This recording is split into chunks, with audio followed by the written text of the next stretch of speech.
Hi, I'm Stina. And I'm Father Burns. And this is the Living Fullness podcast.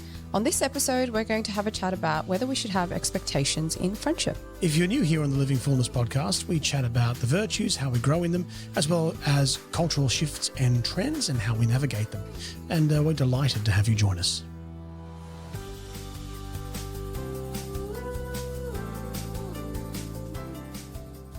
So for this particular episode, we're going to have a chat about... Like you don't know. It's yeah. Well, I'm going to. I don't know whether he's going to join me. But I'm hoping we can have a conversation about a short clip, that I watched on a different podcast. And they were chatting about whether you should have any expectations when it comes to friendship, or whether you should really be in a place where you just kind of give and expect nothing in return. So that's kind of the topic of conversation. And I think as Christians, we first kind of look at that and go, well, the second makes intuitive sense, or that is what it must be to be Christian, is to be able to just give and not expect anything in return. Like that's the point that we're aiming for. Yeah. So that sounds the most right. But I would actually say that isn't quite right when it comes to the close friendships and relationships that we're in.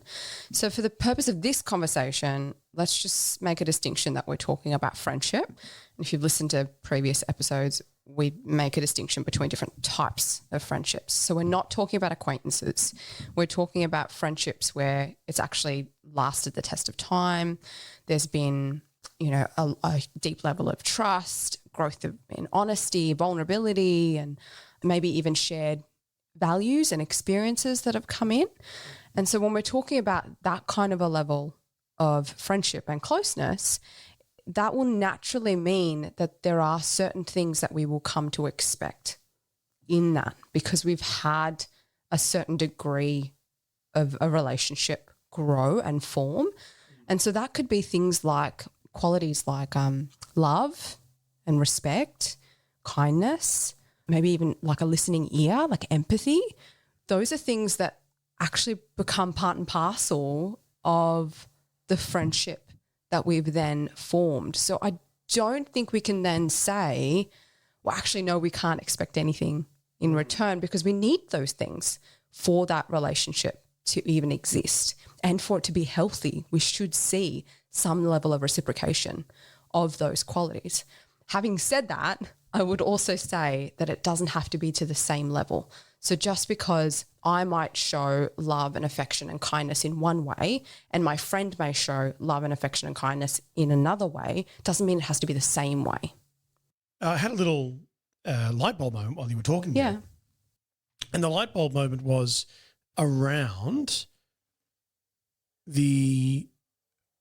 Jesus Christ, that he actually... Often we think about Jesus Christ in terms of his giving, the giving of his life, right? And very rightly. But there's also this important aspect of Christ receiving as well.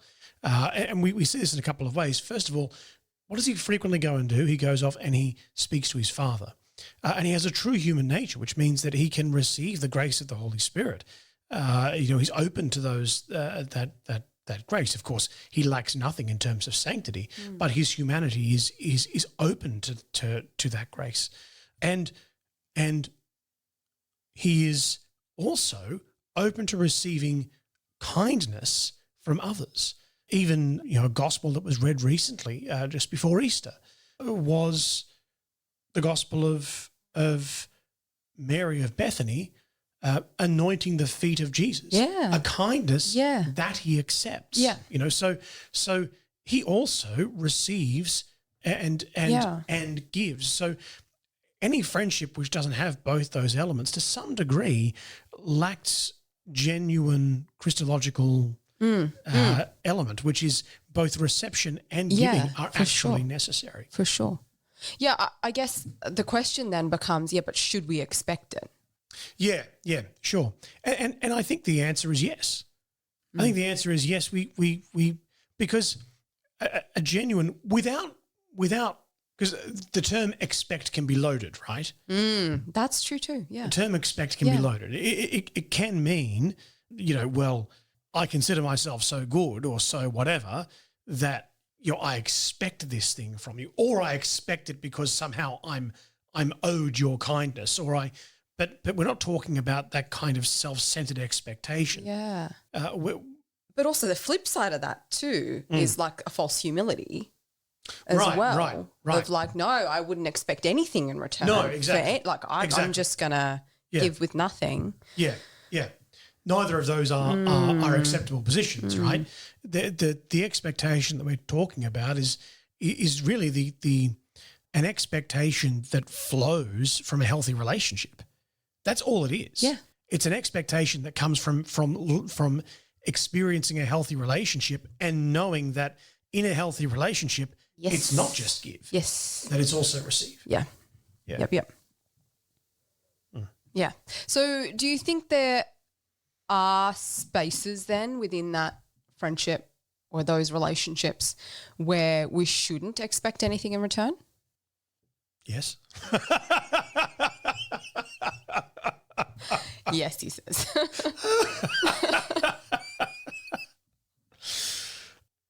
I think it works for like transactional stuff. Like if I, so just recently, Father Rafter and myself took our boxing trainer out for dinner. Yeah. And we take him out for tea frequently enough because he refuses to accept any payment for us, which is just all like he's like, no, Father, very generous. Well, we'll take care. It was so generous. So we're like, no, we have to do something for you. Yeah. If you're not going to accept our money, at least accept our buying you food. Like, so we take him out for a meal pretty frequently. And I had just at this, I said to Rafter, I've got this one. You got the last one. I'll get this one. And I said to Rafter, because I just changed banks at the time, and something had gone wrong. Oh no! With the changeover. Yeah. And so I went to pay and it wasn't working. Oh no! And, oh no! I said to Rafter, get back here, mate. I said to him, I'm sorry, but I just changed banks, and so I can't pay for it. And he's like, oh yeah, you just changed banks. I have to remember that one. Yeah, I just changed banks. I can't pay for this today. Now he and I know that we don't keep score. We don't keep track. So I'll get a couple, he'll get a couple, whatever. But we know when we're shouting meals for each other or for someone else, it's not a matter of, oh no, I got the last one, I have to get this. He has to get this one, or I have to get this one. No, just sort of do it, and whatever happens. Yeah, and without taking advantage of one another, you just kind of, it's just you don't count the cost of it. Yeah. So if you shout lunch, you don't expect that they're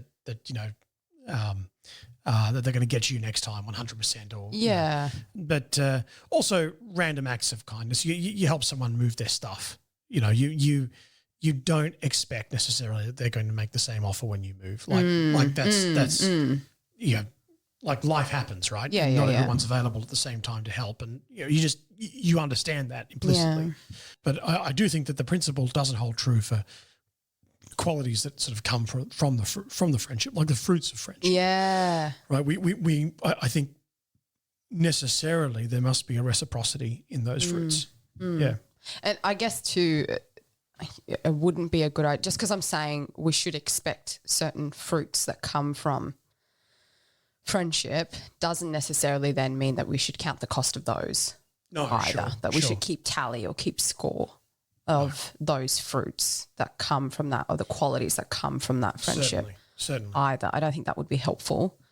I think when it comes to any form, like any spiritual, tangible, physical fruits, like just accept it like an abundance that's come through and don't kind of hold on to it. But at the same time, I think it's also important that we expect them to exist. Yes. Instead of counting how much do they exist or in which ways are they coming and going. I think it is important that we assess, but are they present? Absolutely. I think that's an indicator of whether there is a real healthy, flourishing, deep, nourishing friendship or relationship that exists there. So for an example, I would expect from, two women who claim to be really close friends and have been for years, that friendship should possess a great deal of trust and honesty. There should be that safety that comes from having been vulnerable to a degree that's, that's just there because of the time that's passed. And hopefully it's not just been like time with a couple of Facebook messages once a year of Merry Christmas and Happy New Year, like actual depth of conversation and depth of experience that's been shared. Yes. And that then becomes the evidence of a true friendship that exists because it's been tested with time and with life that's passed through time. Yeah. Yeah. And I think that what I'm trying to get at there is then that those kinds of friendship actually have a level of intimacy in them, in that whole concept of an intimacy, that whole idea. And that's true and good and beautiful. Like that's exactly what friendship should be made of. They should be made of those moments with different depths appropriate to different relationships that exist. So in that sense too, yes, there should also be boundaries. Right? Two friends shouldn't have the same level of intimacy as a romantic couple should have. Right. There should be a distinction there. And we don't expect then for that same level of intimacy to exist. So we shouldn't expect the same kinds of qualities or the same level of qualities to exist in those kinds of relationships. We also, when it comes to romantic relationships, we also don't expect romantic relationships to live their lives together without that reciprocal expectation of love. Right. Like without that affection, without that trust and honesty and commitment. Like nobody goes around and says, oh no, you should just give.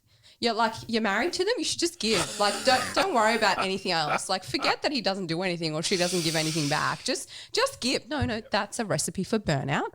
That's a recipe for unhappiness and dissatisfaction. Yeah, 100%. That's unhealthy. There 100%. should be a reciprocal giving and receiving that exists there. Yeah.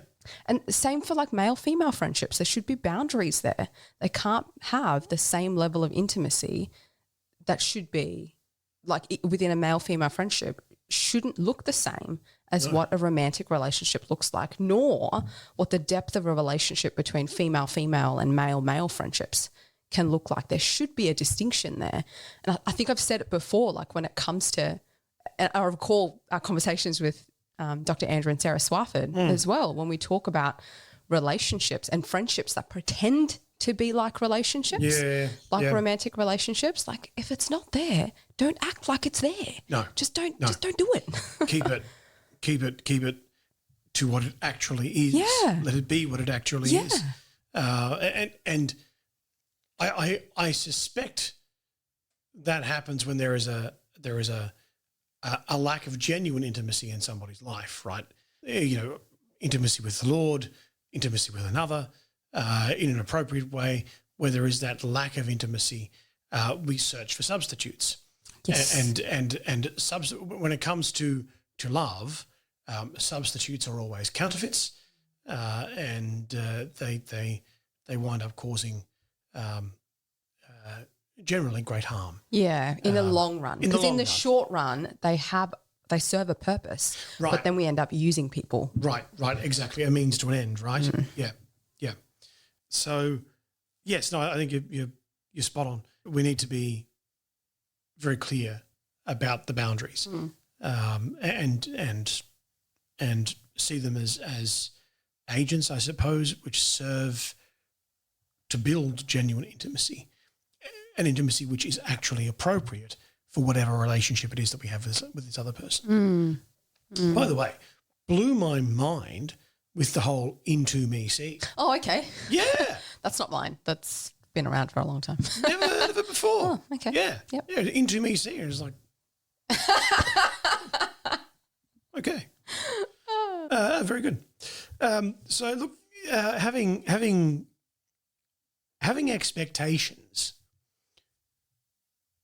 builds safety because it develops sort of a certain familiarity, right, and a level of predictability as well. We're more likely to invest in this friend that we know because they'll call us if they need a listening ear and take our call when we need a listening ear, right? They'll be truthful and honest for us, and they'll tell us when we need to hear something hard, even if it hurts us our feelings a little bit at the time. They'll be honest and say, "Hey, I think you made a bit of a mistake there." They'll sit through us through laughter, tears, without judgment, and they will allow us to do the same for them, right? So that's not just a one-way street. So these are all expectations that we hold of an existing relationship that are necessary for it to continue to grow and develop and deepen. That reciprocity is not an optional part of a healthy relationship. That reciprocity is a necessary aspect of any healthy relationship.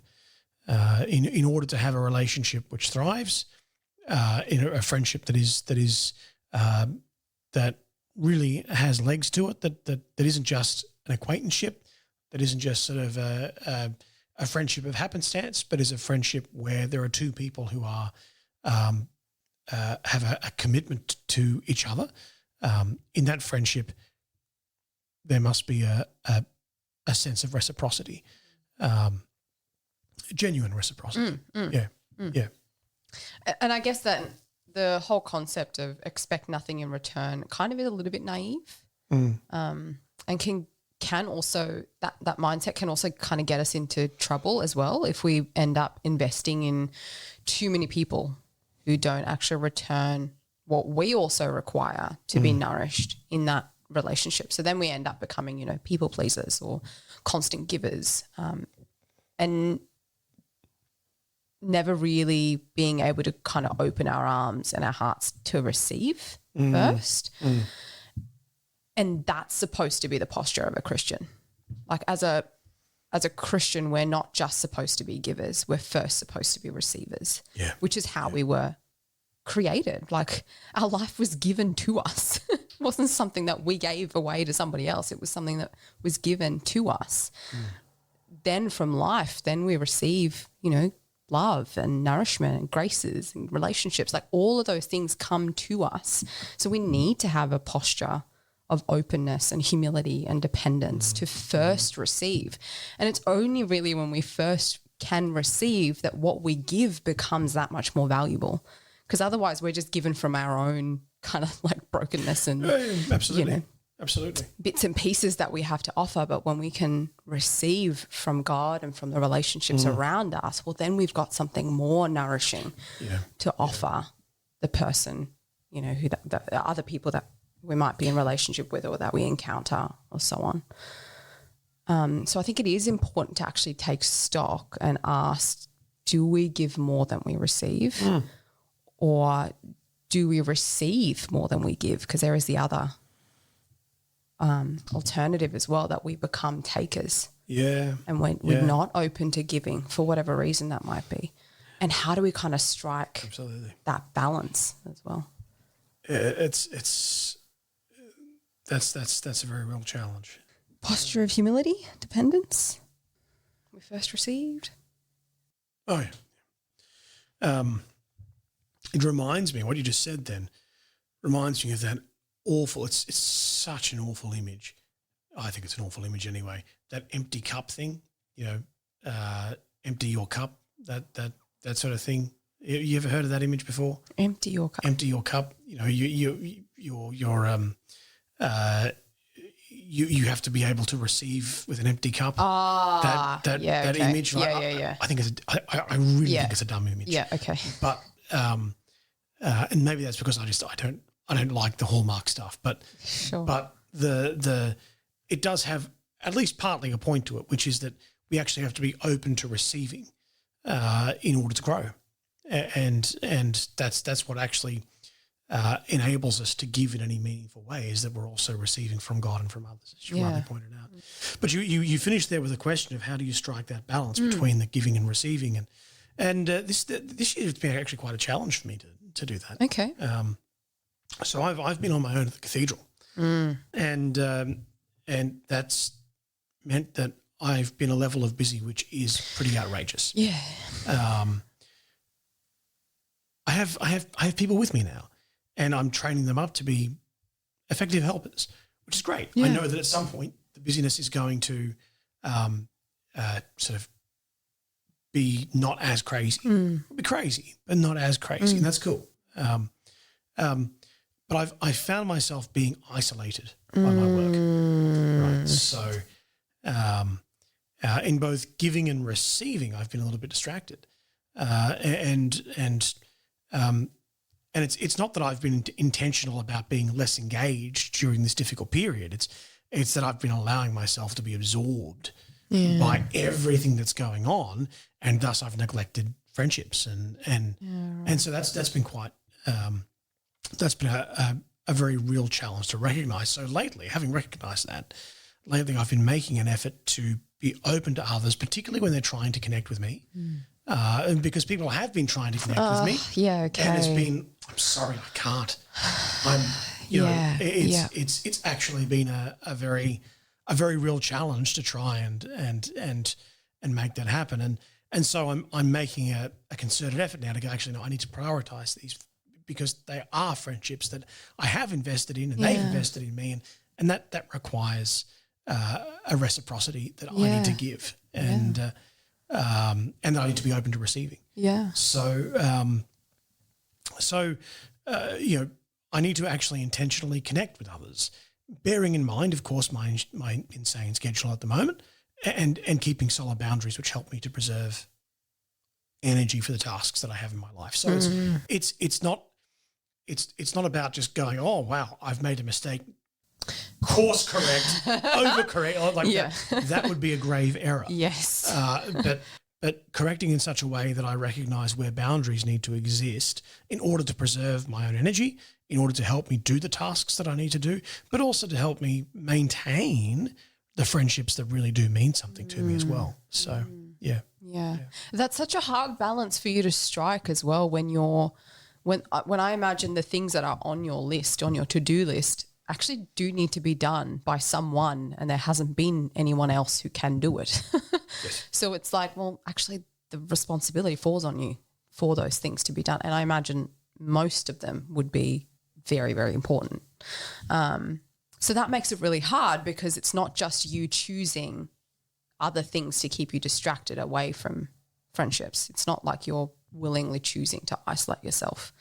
But at the same time also becoming, now that you are aware that, okay, well, actually I need to nurture these friendships as well, then it's, well, but what do I do with these responsibilities? Right, exactly. That also still need to be done and there's no one else to do them. Yeah. Makes it hard. Yeah. Yeah, so that's been a challenge, but moving forward. For sure. Yeah. In a similar but opposite kind of way, for me in the last couple of months, probably both as a therapist and also going through grief still in the very, very early stages, I've actually found myself intentionally isolating myself, not total isolation, but pulling away from other things and conserving my energy. Because I'm in a caring profession, I'm already giving away a lot of the energy that I have, and I want to be able to continue to give in my therapeutic space. But it's meant that in my own personal time, there are only a couple of people in my life that I continue to reach out to in this season. And they know who they are. They know they're the people I've reached out to. These are the people who know what's happening, when my grief wave hits, because that's all the energy I have. I can't go and invest in everyone else that I used to invest in. Does it mean that I've completely isolated myself and I've stopped giving? No, because, hey, I'm still recording. We're still here. I'm still doing ministry. I'm still showing up for those things. I'm still there for my team, still doing formation with them. I still show up for some of my friends. I still host for them, a couple of times a month. I have them around. A couple of times a month I have them around at my place. I still do those things, but I don't now go and make all of these activities on the weekend that I used to because I don't have the energy for it. So I need to go back into retreat mode so that I not only conserve my energy but build up my energy. But it's exactly in those spaces that I also need to be telling those friends, hey, this is hard. I'm not removing myself from you because I don't want to invest in this relationship. I'm actually pulling back on how much I invest for the time being so that when I am present to you, that once a month or twice a month, I can be present to you. Yes. But if I continue to give the way that I used to, I'm going to burn out and I'm not going to be able to be present when I'm actually there with you in the intentional time that we have together. So what you're talking about there, I think, isn't isolation. No, it's not. That's solitude. And that's a good thing. Yeah, it is. It is solitude, but it's also being deliberate in cutting off, or not cutting off, but deliberate in pulling back on social connection. Yes. So it's not isolation. Yes. You're right. Yeah. It's not isolation, but it is deliberate pulling back on social connections. Absolutely. So it's interesting because it's the opposite of what you're trying to do at the moment. You're trying to be intentional in socially connecting back with your friends. And I'm intentionally pulling myself back from a lot of people so that I can give when I meet them, but also so that I'm investing in those, much deeper friendships that I have, but also looking after me. Yes, so that yes, 100%. Can actually 100%. show up. I Absolutely. can be okay. Absolutely. Yeah. Well, I mean, hopefully we've given you there something to think about in regards a bit of a balance in terms of giving and receiving. Both are important. And if you have any thoughts or comments or queries or questions about what we've said today, connect with us. If you know us individually, come and talk to us. And if you've got social media, connect with us that way too. Yeah. We'd love to hear from you. Yeah, absolutely. Truth, beauty, and goodness. Before we do the truth, beauty, and goodness, I'm going to throw a curly one in. Dear. We have a book study coming up. Gift and Grit by Dr. Andrew and Sarah Swafford. Indeed. Go and grab that book if you haven't already done so. We will be starting that soon. You follow our social media to find out when that book study will start. But go and order it because sometimes, it can take a little while to get in the mail, in Australia. So go and order it now if you can, and we'll go through it in 3 parts. We will have some special friends of ours who will join us for some of those to share some thoughts and have some conversations as well. So Absolutely. Gift and Grit by Dr. Andrew and Sarah Swafford, How Heroic Virtue Can Change Your Life and Relationships is our next book study. That's right. Very good. So yes, truth, beauty and goodness, Padre. So for me, it's the wonderful experience of my students at the seminary being brave. And one student in particular, who I'm sure was sent as the sacrificial lamb, was sort of who's going to go and approach the lecturer and say this. But he came up, a particular student came up and said, Father, I'm struggling to understand this aspect of the course, and the way that you taught it made it difficult to comprehend. That took guts. That took a lot of guts. Yeah. And I was so impressed. Yeah. That takes That takes guts. Yeah. And to put it like that and as to well. And to put it like that and say, look, Yeah. the way that you taught it didn't help us understand it. Okay, all right, I can fix that. Like, what would help you in, could you make clearer this section and this section, because we just didn't understand it. No worries at all. Next lesson, the first thing we do when we get back is we'll go through this again. Thank you, Father. And I said to him, if you're asking that, if that's a trouble for you, then it's a trouble probably for everybody else in that room. Yeah, there'll be others. Exactly. And he goes, yeah. and which made me go, this man is the sacrificial lamb. They drew straws or something, and they're like, yes, you go and ask him. But I'm so proud that he had the guts to come in and say, yeah, look, didn't understand it. And the problem was the way you presented that material. Yeah. This section just didn't make sense to us. Yeah. Awesome. Yeah. Awesome. Cool. That takes guts. Yeah. So I hope he they knows were that. brave. They were brave. I hope he knows that. Yeah, he does. That's really cool. I told him. Yeah, good. Yeah, good. That's so cool. So, yeah. Good on him. Yeah, very good. How about yourself? For me, it's a resource. I've been listening to the Good Grief podcast by a Christian couple up in Queensland, and they have just created a grief app for women. It's a space where women who are grieving can come together. There's spaces where you can share stories about the person that you're grieving the loss of. Also a space where we can do like phone chats, where we can chat with people and just kind of listen to each other and sit in the grief space together, and no one's like feeling like a burden for anyone else because we're all in the same boat. So it's really nice. There's also going to be spaces for therapists and psychologists and psychiatrists and researchers to be able to come in and share little bits of strategy as well. So we're learning together.